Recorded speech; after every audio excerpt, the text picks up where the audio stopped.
A Morgadinha dos Canaviais, de Júlio Diniz, lido por Sofia Pedro. Capítulo 10. Era uma expressiva figura de ancião o ervanário. A fronte larga e desafrontada de cães, os olhos ainda vivos e penetrantes, e em toda a fisionomia permanentes indícios de habituais meditações e porventura de passados infortúnios, elevavam aquele semblante muito acima da vulgaridade. Os anos, ou mais ainda do que os anos, os pesares, haviam subjugado nele a robustez de outros tempos. Os hábitos de solidão que adquirira a pouco e pouco lhe amoldaram o caráter, até fazerem do velho um desses tipos excepcionais que atravessam o mundo entre a estranheza de quantos o rodeiam, a ninguém permitindo sondar os mistérios que guardam consigo e para si, e criando para uso próprio regras de viver sem atenção às convenções sociais. Era um enigma vivo. Nas aldeias acompanhava-o uma fama quase de nigromante. Atribuíam-lhe curas milagrosas obtidas com os símplices, a cuja cultura e colheita consagrava as maiores atenções e canseiras. Ninguém lhe queria mal, que a ninguém o fizera nunca. Poucos, porém, ousariam, depois do esconder do sol, ir procurá-lo à isolada casa em que vivia, escondida num quintal que era cultivado com todo o amor pelo velho. Em todos os casos intrincados, vinham consultar o ervanário, e ele, como seguro da sua proficiência, em caso algum recusava o alvitre. Em resultado de leituras aturadas, mas sem escolha nem método, de uns alfarrábios herdados de um tio frade que tivera, adquirira imperfeitas e mal digeridas noções de ciência de que se mostrava orgulhoso. Livros de medicina antigos, alguns de jurisprudência, outros de lógica e de astronomia constituíam a sua mesclada biblioteca. Entre os livros mais prediletos e consultados, contava um exemplar da Polianteia de Curvo Semedo.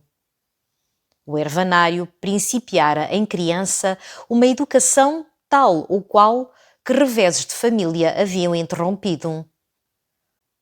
Os meios conhecimentos que das suas habituais leituras extraíra e os erros que de tais livros assimilara eram os elementos com que chegou a arquitetar uma ciência informe que na aldeia passava por maravilhosa. E o caso era que a fama do homem voara de freguesia em freguesia, de concelho em concelho, e de muito longe o vinham ouvir como a oráculo.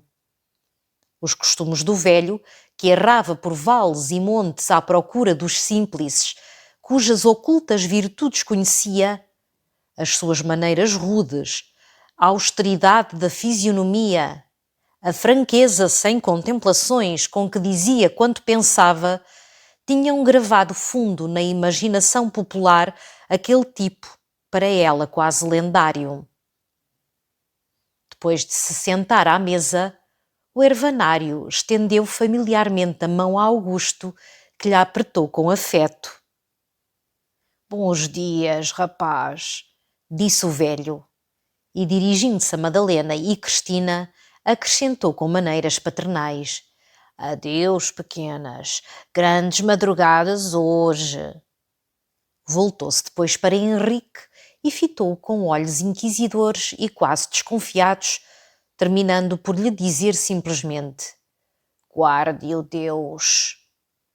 Henrique correspondeu-lhe no mesmo tom. Sem mais o atender, Vicente voltou-se para Madalena e perguntou-lhe em voz audível para Henrique e referindo-se a ele: "Quem é?" Henrique respondeu com um ligeiro tom de mofa: "O homem que melhor que ninguém está habilitado a responder a essa pergunta." O velho nem sequer o olhou. "Este senhor", respondeu Madalena, É sobrinho da Dona Doroteia. Está hóspede em Alfapenha. Veio para aqui restabelecer-se da saúde. Então é doente? Não me parece. Olhar vivo, cores boas, voz sã. Madalena julgou perceber que as maneiras rudes do velho estavam desagradando a Henrique. Por isso apressou-se a intervir, respondendo jovialmente: a doença deste senhor é um pouco de imaginação. E grandes efeitos nascem daí, acudiu sentenciosamente o velho. Lá vêm na polianteia muitos casos curiosos. Um homem, por ter comido umas amoras, foi atacado de dores de cabeça de que morreu, pois tanto cismou que das amoras lhe vieram mal, que até se lhe formou no crânio uma pedra do feitio de uma amora. Com efeito, disse Henrique com irónica expressão de pasmo. Aí estava um cérebro de concepções rijas.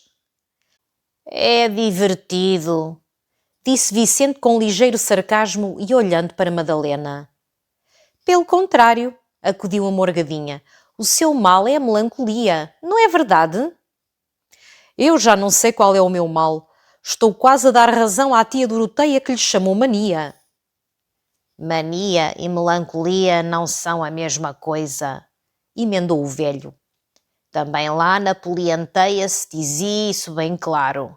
A melancolia é sem ira nem fúria, porque procede de humor frio, e a mania de sangue quente ou cólera requeimada.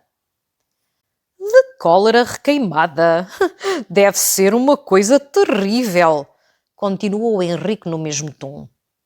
Madalena, receando que a ironia dos comentários de Henrique acabasse por irritar o velho, perguntou a este: parece-lhe que terá cura à doença? Pode ter. Mais rebeldes melancolias se curam. Este é divertido, afinal.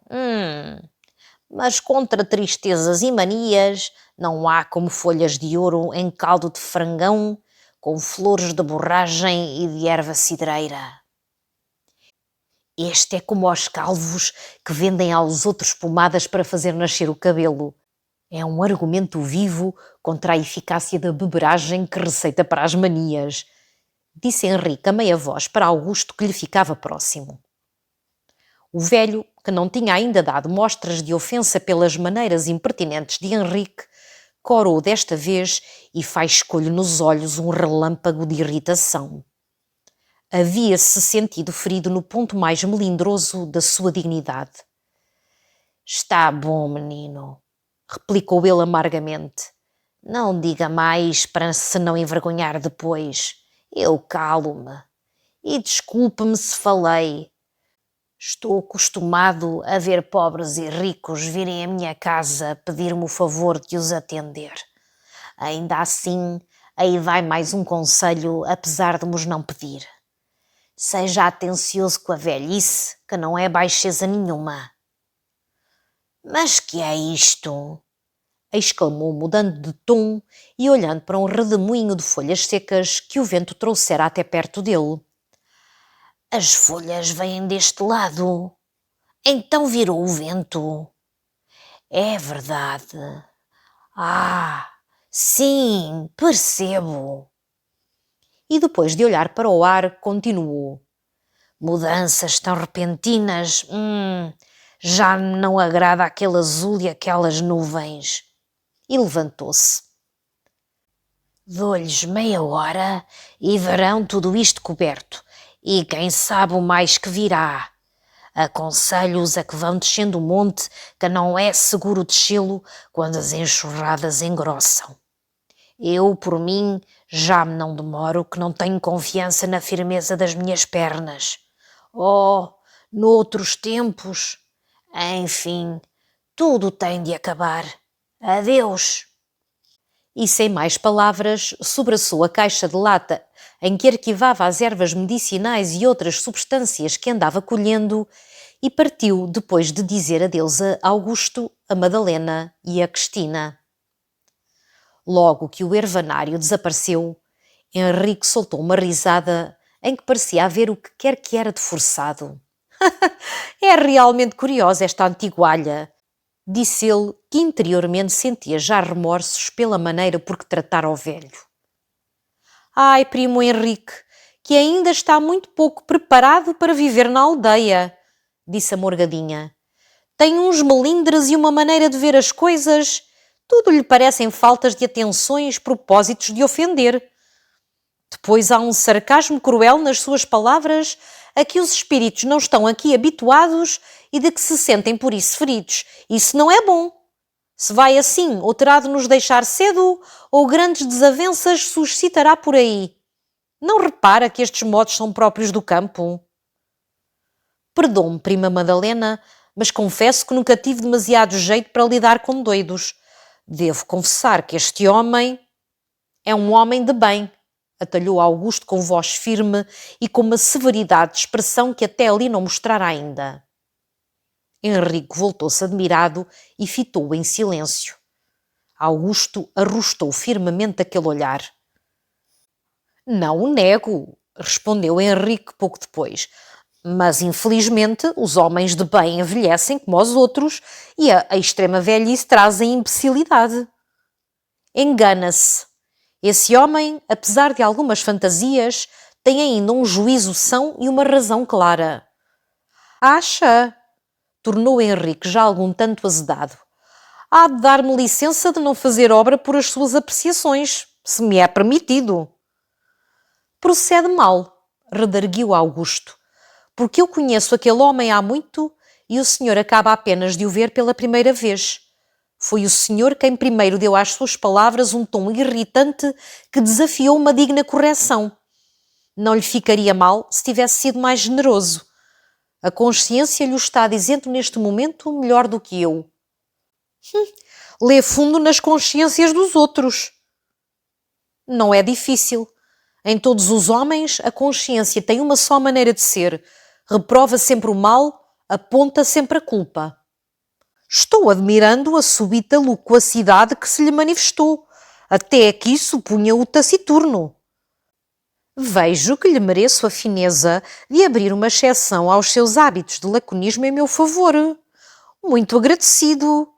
Isso que dizia eram máximas ou pensamentos morais? Não reparei. Augusto corou, mas respondeu com firmeza. Nem uma nem outra coisa. É um género muito mais modesto do que qualquer dos dois. Simplesmente um preceito de civilidade. Henrique ia a responder irritado, mas conteve-se e tornou com dobrada ironia. É verdade, é verdade. Esquecia-me que a civilidade entra no seu programa de mestre-escola. Justamente. E tenho alguns discípulos que lisonjeiam o mestre. Rapazinhos da aldeia, pobres, rotos e descalços, mas que nesse ponto podem dar lições a elegantes filhos das cidades. Pois estimarei, nas minhas longas horas de ócio aqui na aldeia, de ver-lhe algumas lições também. Contudo, como felizmente as circunstâncias em que estou me permitem prescindir do benefício do Estado que o subsidia, há de conceder-me que pague as lições que receber. Nunca me envergonharei de aceitar a recompensa do meu trabalho se o discípulo pode dar-me sem sacrifício. E aceita em toda a espécie de moeda, não é verdade? Perguntou Henrique cada vez mais petulantemente. Augusto respondeu com a mesma serenidade.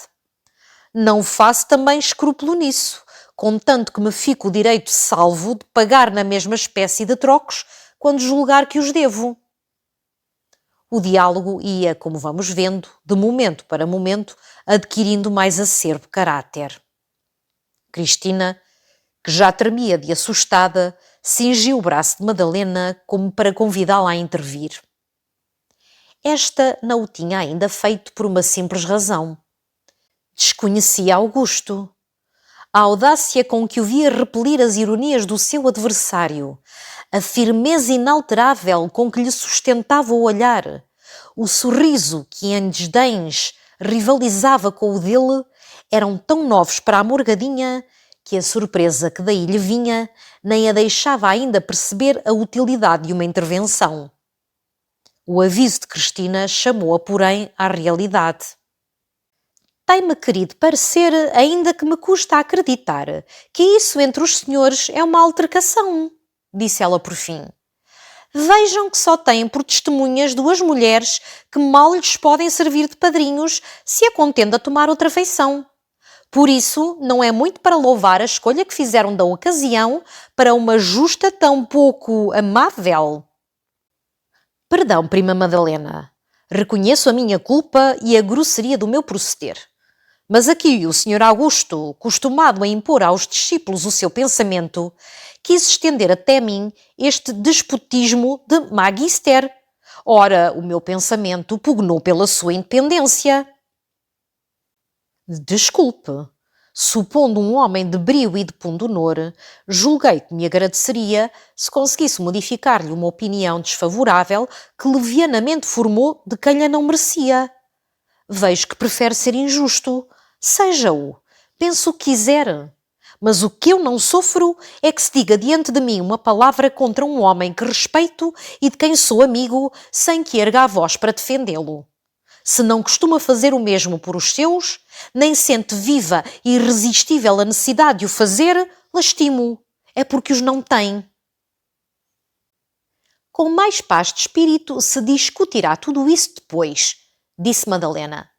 É de crer que, como sempre, haja de parte a parte razão e agravos. Agora convido-os, antes de descermos, a visitar a ermida cuja porta está sempre, dia e noite, aberta aos devotos que a piedade daqui traz. E tal é o prestígio que a defende que não consta de um só roubo sacrílego que se fizesse nela. Entraram na ermida.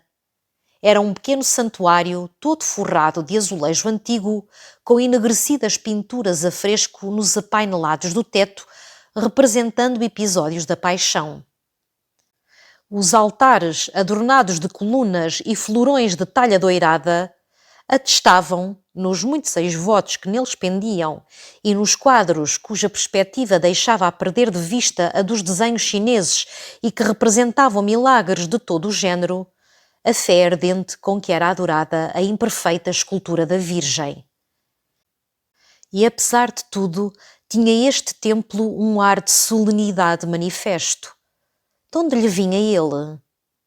Da sua mesma pobreza e nudez, do silêncio que reinava em torno, da altura a que se erguia, do isolamento em que estava. Ali dentro demoraram-se os 4 visitantes, Madalena e Henrique examinando alguns dos quadros dos milagres, Cristina, que prolongara mais do que a prima a oração que fizera contemplando a imagem da Senhora, Augusto, com os olhos fitos nas colunas do altar, porém não sei se pensando nelas. Esperava-os uma surpresa à saída. Realizara-se o prognóstico do ervanário. O vento sul, que segundo ele notara, soprava já havia algum tempo, viera condensar os vapores que arrasta de ordinário na sua corrente e empanar com eles a limpidez do firmamento. O azul do céu semeara-se pouco e pouco de pequenos flocos brancos, de manchas irregulares e de longos e encurvados veios que lhe davam uma aparência quase marmórea. Cedo, estas massas de nuvens cresceram, tocaram-se, confundiram-se, acabando por tingir uniformemente toda a extensão do firmamento. Ao mesmo tempo, outras nuvens, mais pesadas e mais escuras, começaram a erguer-se do sul e caminharam impetuosas no espaço como montanhas móveis que viessem em pavorosa carreira de encontro às serras que as aguardavam firmes. Um denso véu de nevoeiro escondia já a paisagem quando saíram da ermida. «Depressa!» exclamou Augusto. «Já não há tempo a perder! Desçamos antes que a tormenta nos colha!» «Tem medo?» disse Henrique em tom de mofa. «Um montanhês!» «Talvez tenha. Em todo o caso, há de ver que não é de inimigo pouco digno de o inspirar. Por agora, peço-lhe tréguas às zombarias e, por amor destas senhoras, aconselho-o a que trabalhe por apressar a descida. Felizmente que o criado já partiu. É um embaraço de menos. Vamos!» Detendo-se, porém, disse para Madalena. «Se descêssemos por o outro lado, minha senhora?» «Para quê?» respondeu esta. «É um momento enquanto chegamos abaixo.» A tempestade caracterizava-se cada vez mais. Crescia a cerração do ar. Os álamos gemiam vergados pela impetuosidade das lufadas do sul. A chuva principiou por grossas gotas e cedo aumentou assustadoramente. Havia na atmosfera surdos rumores de tempestades longínquas. Algumas nuvens tomavam uma cor térrea, outras um carregado de chumbo, ambas igualmente sinistras. Cristina, pálida de susto, murmurava em voz baixa orações fervorosas. Madalena sorria para a animar, mas ela própria estava inquieta. Não era de facto uma empresa de todo fácil o descer o monte por um tempo daqueles. O caminho, já de si íngreme e precipitoso, era quase impraticável quando as correntes se despenhavam por ele como em catadupas e os ventos vinham despedaçar-se furiosos de encontro às arestas salientes da rocha. Era necessário estar muito amestrado para o descer sem perigo.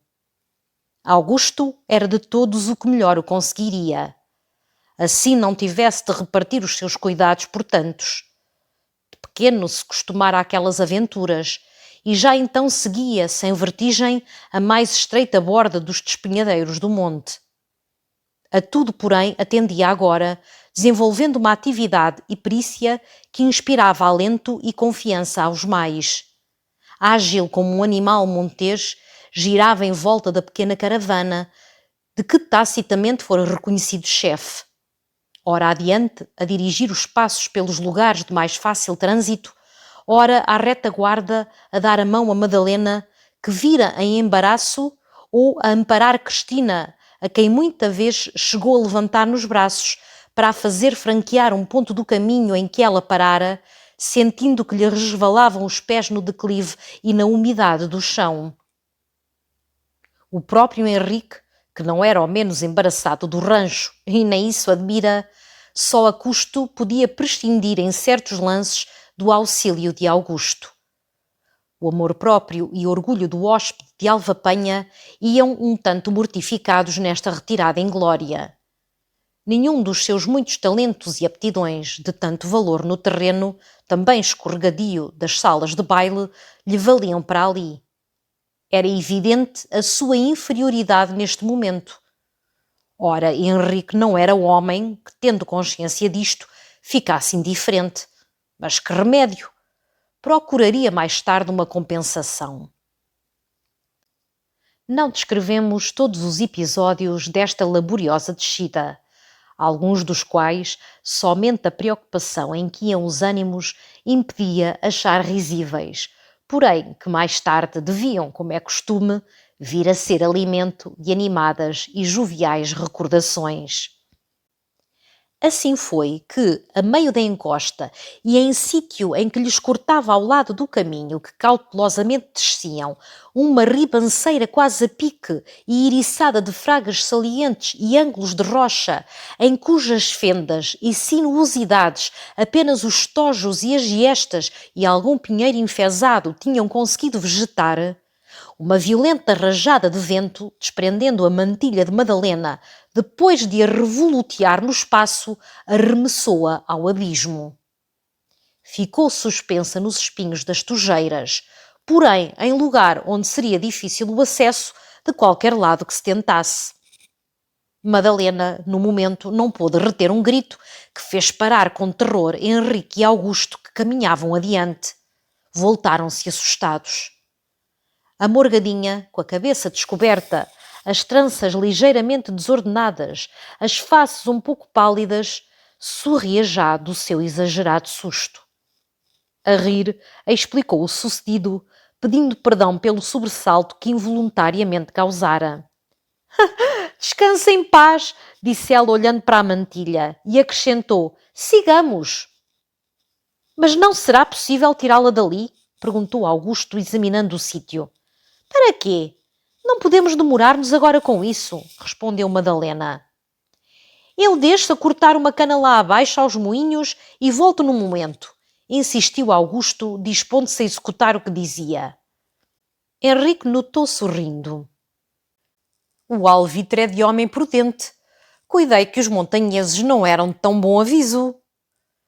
E, animado pelo desejo de humilhar Augusto por quem se sentia humilhado, e ao mesmo tempo cedendo à influência que sobre ele exercia a fascinadora figura de Madalena, Henrique arrojou-se a uma desnecessária imprudência. Sem dar tempo a que o impedissem ou lhe fizessem qualquer reflexão, deixou-se escorregar no despenhadeiro, segurando-se com as mãos à borda do caminho. Tenteou com os pés as fendas e as anfractuosidades da rocha até conseguir firmá-los. Segurou-se ora a uma raiz saliente, ora a um ramo mais tenaz. À força de vontade, dominou a sua imperícia em exercícios desta ordem e finalmente conseguiu, estendendo um braço, segurar a mantilha que o vento arrojava ao precipício. Depois, com dobradas dificuldades e, porventura, redobrados perigos, pôde, roçando-se como réptil e ferindo as mãos nas asperezas da rocha e nos espinhos das tojeiras em que se firmava, pousar outra vez os pés em terra, sem aceitar a mão que Augusto lhe oferecia, e com um gesto radiante entregou a mantilha à Madalena, fixando em Augusto um olhar de triunfo. Os espectadores desta cena haviam-na presenciado sem soltar uma palavra, sem fazer um movimento, quase gelados de susto e de espanto. Quando Henrique voltou com a mantilha, Augusto meneou a cabeça, murmurando: "Que imprudência!" "Na verdade", disse Madalena, ainda nervosa com a impressão que este incidente lhe causara, "foi uma loucura imperdoável." E a perturbação era tal que nem acertou com uma frase de agradecimento com que pagasse a imprudente galanteria que mais desejava repreender do que recompensar. Esta reserva ofendeu Henrique. Serviços, a seu ver, de menor importância, tinham merecido a Augusto mais calorosas palavras. Revoltou-o esta ingratidão. Mal sabia ele que estava sendo ainda mais ingrato, não concedendo sequer um olhar às faces desmaiadas pelo terror, aos lábios trêmulos e aos olhos arrasados de lágrimas com que o fitava Cristina. Ela, que o tinha seguido muda de susto e de ansiedade em toda aquela louca aventura. Ela, que ao terror do perigo juntava a afligi-la o desespero de ver que fora outra a que inspirava aquelas loucuras. Aguardavam-nos embaixo novos trabalhos a vencer. Com a força das enxurradas que se precipitavam clamorosas pelas vertentes e algares, era provável que a levada que corria na raiz do monte tivesse engrossado mais e acabasse de cobrir a ponte rústica que à vinda já tinham encontrado quase submersa. Augusto, prevendo isso, voltou-se para as senhoras dizendo: "Eu vou adiante assegurar-me do estado da ponte para, no caso de estar já coberta como é provável, ver se o moleiro nos abre a porta do moinho a fim de passarmos por lá. Vão descendo devagar que eu volto." "Então deixa-nos sós?" exclamou Cristina assustada. "É um instante." "Não sei se nos atreveremos a dar um passo sem a sua indicação", disse Madalena. "O pior está passado. Além daquela pedra já vêem o ribeiro e a ponte. O caminho indica-se por si." E dizendo isto, desceu agilmente por uma espécie de escadaria aberta na rocha, a qual mais depressa o devia conduzir ao lugar que demandava. Henrique ia agora na frente. Após, seguia-se Madalena. Cristina fechava o cortejo. O mau humor de Henrique aumentara de ponto em consequência dos receios com que as duas raparigas tinham visto Augusto abandonar por momentos a direção do rancho. Ficava assim bem evidente a pouca ou nenhuma confiança que lhes estava merecendo o auxílio de Henrique, representando assim ele, naquela contingência, em vez do papel de protetor, o de protegido, que o humilhava. Obrigado a digerir como pudesse o seu fundo descontentamento, Henrique perdera com isso aquela volubilidade de conversação que mantivera todo o dia. Nunca, na presença de Madalena, deixara passar tanto tempo sem formular um desses galanteios que a impacientavam e obrigavam a uma resposta nem sempre demasiado afável. Madalena, por seu lado, não se sentia com disposição para falar. Cristina menos. Este silêncio acabou por exasperar Henrique. Haviam já percorrido grande parte do caminho que os distanciava do riacho. Avistavam-se as águas turvas e impetuosas que, com maior fragor do que nunca, se contorciam naquele apertado leito. Foi então que Henrique desafogou o seu ressentimento. Estou deveras arrependido, prima Madalena, disse ele com leve ironia, do meu espontâneo movimento de há pouco. Devia lembrar-me de que ao nosso cavaleiroso guia devem pertencer todos os triunfos e toda a glória desta jornada. Mas como daquela vez se me figurou que era demasiado cauteloso para herói, uma simultânea exclamação de Madalena e de Cristina não o deixou prosseguir. Voltando-se para saber a causa que o motivara, viu-as paradas, pálidas, olhando com ansiedade para a base do monte. Seguindo a direção do olhar delas, Henrique reconheceu a causa daquele duplo grito. Referimo-la em poucas palavras. Quando Augusto chegou ao ribeiro para averiguar se a ponte estava ou não transitável, surpreendeu-o um espetáculo inesperado. O ervanário, que, prevendo tempestade e receoso dos perigos de que em tais condições a descida era acompanhada, se apressara a partir, não conseguira chegar ao ribeiro antes do desencadeamento da borrasca. O andar vagaroso e precavido do velho e as frequentes pausas que fazia, ou para descansar, ou para colher a rara planta montezinha, o inseto, o verme, o molusco ou o mineral de ocultas virtudes, elementos da sua farmacopeia, foram-no retardando, de maneira que a chuva apanhou a meio caminho e, mais difícil de descer, lhe tornou a metade que lhe faltava. Assim, não obstante haver partido antes dos outros, não lhes levava muitos passos de avanço. Ao chegar à levada, encontrou já as pedras do tosco passadiço a que se dava o nome de ponte, cobertas pela água. O velho deu-se pressa em descer para a passar ainda a pé enxuto, mas a levada, agora torrente caudalosa, ganhava corpo de momento para momento. Cedo já não se viam sinais de ponte. O ervanário parou, embaraçado. Acima ficavam-lhe os açudes transformados em impetuosas cataratas. Abaixo, o moinho, em cujas enormes rodas espumava a corrente com um espantoso fragor. O velho Vicente hesitou. Era para causar vertigens o que via. As águas, sem transparência, ocultavam de todo a vista das pedras. Tenteou com o bordão o sítio em que as supôs. Encontrou a primeira e poisou um pé nesse ponto. Firmou-se como pôde para resistir à força da corrente. Tenteou outra vez, reconheceu outra pedra, deu mais um passo. E outro. Até que de repente, ou por esvaimento de sentidos, ou por se firmar em falso, vacilou e, perdendo o equilíbrio, caiu na levada para o lado dos moinhos. Foi neste momento que Augusto chegou.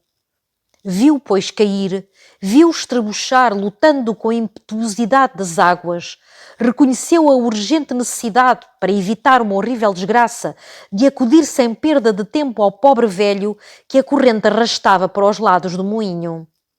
Cedendo a este pensamento, Augusto franqueou quase de um salto o espaço que o separava ainda do ribeiro e lançou-se à água.